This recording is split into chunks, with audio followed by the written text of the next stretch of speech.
Assalamualaikum dan salam sejahtera. Kita kembali dengan berita bola sepak hari ini. Polis kesan 2 individu palsukan dokumen pemain warisan. Polis Diraja Malaysia mengesan 2 individu yang dipercayai terlibat dalam isu pemalsuan dokumen 7 pemain warisan Harimau Malaya. Perkara ini dimaklumkan oleh wartawan Media Prima, Muhammad Rizwan Abdul Manab, yang menyatakan bahawa Bukit Aman telah mengenal pasti suspek terlibat dan siasatan sedang giat dijalankan. Menurut beliau, kes ini membabitkan dokumen pemain warisan Persatuan Bola Sepak Malaysia, FAM, dan polis kini meneliti identiti sebenar kedua-dua individu berkenaan.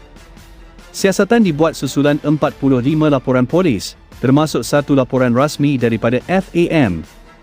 Kes disiasat di bawah Seksyen 420 Kanun Kesesaan melibatkan penipuan dan pemalsuan dokumen yang boleh membawa hukuman penjara sehingga 10 tahun, denda dan sebatan jika disabitkan kesalahan.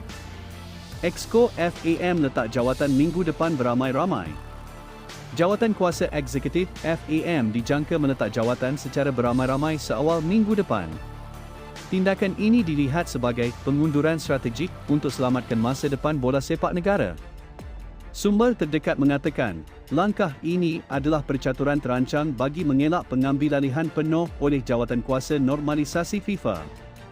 Dengan berundur sekarang, kepimpinan sedia ada mahu memulakan proses pembersihan, dalaman dan membuka laluan kepada jawatan kuasa sementara bagi mengendalikan Kongres Luar Biasa dan pemilihan baharu. Jika Exco kekal dan penggantungan berlaku, FAM akan hilang kawalan sepenuhnya. Dengan meletak jawatan sekarang, mereka seolah menekan butang riset mengikut acuan sendiri. Sebelum ini, AFC dilaporkan mencadangkan agar Exco FAM berundur bagi mengelak penggantungan yang akan menyaksikan persatuan ditadbir sementara oleh FIFA dan AFC.